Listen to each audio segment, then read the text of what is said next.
नमस्कार। आकाशवाणी जयपुर अजमेर से प्रस्तुत है प्रादेशिक समाचार।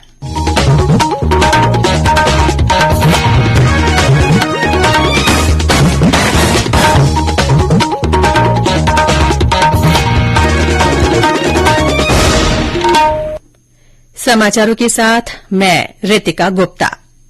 प्रधानमंत्री नरेन्द्र मोदी ने कहा है कि उनकी सरकार के हर बजट में गरीबों के हित को प्राथमिकता दी गई है।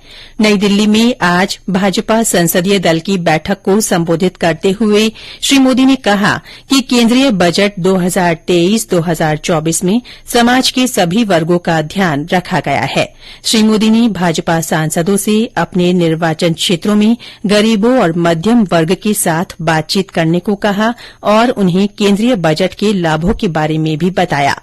संवाददाताओं से बातचीत में संसदीय कार्य मंत्री प्रहलाद जोशी ने कहा कि प्रधानमंत्री के नेतृत्व में केन्द्रीय बजट गरीबों के हितों को ध्यान में रखकर लाया गया है। श्री जोशी ने कहा कि इस बार भाजपा की विचारधारा के विरोधी लोगों ने भी बजट का स्वागत किया है। श्री जोशी ने कहा कि प्रधानमंत्री ने आशा व्यक्त की है कि दोनों सदन आज से सुचारू रूप से काम करेंगे। युवा संगम पंजीकरण पोर्टल का नई दिल्ली में शुभारंभ किया गया। एक भारत श्रेष्ठ भारत के आधार पर युवा संगम पूर्वोत्तर क्षेत्र के युवाओं और भारत के अन्य क्षेत्रों को जोड़ने की प्रधानमंत्री नरेन्द्र मोदी की एक पहल है। इसके अंतर्गत 20,000 से ज्यादा युवा देश भर का भ्रमण करेंगे और सांस्कृतिक गतिविधियां सीखेंगे।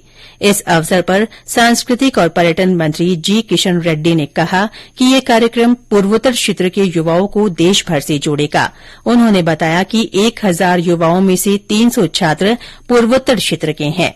समारोह को संबोधित करते हुए सूचना एवं प्रसारण मंत्री अनुराग सिंह ठाकुर ने कहा कि एक भारत श्रेष्ठ भारत युवा संगम के माध्यम से 18 से 30 वर्ष के युवाओं को देश की अलग अलग राज्यों को देखने और कला, संस्कृति तथा भाषाओं को समझने का अवसर मिलेगा। समारोह में शिक्षा मंत्री धर्मेन्द्र प्रधान, विधि मंत्री किरेन रिजिजू और अन्य वरिष्ठ मंत्री मौजूद रहे। सेना की सप्त शक्ति कमांड का अलंकरण समारोह बठिंडा कैंट में आयोजित किया जा रहा है। 8 फरवरी तक चलने वाले समारोह के दौरान कई कार्यक्रम हो रहे हैं। समारोह में आज मल्टी एक्टिविटी डिस्प्ले किया जा रहा है। कल अलंकरण समारोह में दक्षिण पश्चिम कमान के commanding in chief lieutenant general Amardeep Singh Bhinder वीरता पुरस्कार, विशिष्ट सेवा पुरस्कार और यूनिट प्रशस्ति पत्र प्रदान करेंगे। सीकर जिले के दाता रामगढ़ उपखंड अधिकारी ने खाटूश्यामजी में आज से 7 मार्च तक धारा 144 लागू कर दी है। कल शाम को खाटूश्याम मंदिर श्रद्धालुओं के लिए फिर से खोल दिया गया है। विकास कार्यों के चलते पिछली 13 नवंबर को मंदिर श्रद्धालुओं के लिए बंद कर दिया गया था। आगामी 22 फरवरी से खाटूश्यामजी का वार्षिक लक्खी मेला आयोजित होगा। इसी को देखते हुए एहतियात के तौर पर प्रशासन ने निषेधाज्ञा लगाई है। प्रदेश में तापमान में उतार चढ़ाव जारी है। पिछले 24 घंटों में राज्य के अधिकांश जिलों में न्यूनतम तापमान 10 डिग्री से ऊपर रिकॉर्ड किया गया। राजधानी जयपुर में आज मौसम में फिर बदलाव देखा गया। सुबह हल्के कोहरे के साथ चली ठंडी हवाओं से सर्दी का एहसास हुआ। सीकर में भी घना कोहरा छाया रहा और ठंडी हवाएं चलने से कल के मुकाबले आज तापमान में गिरावट हुई। फतेहपुर शेखावाटी का न्यूनतम तापमान आज 8.3 डिग्री सेल्सियस दर्ज किया गया।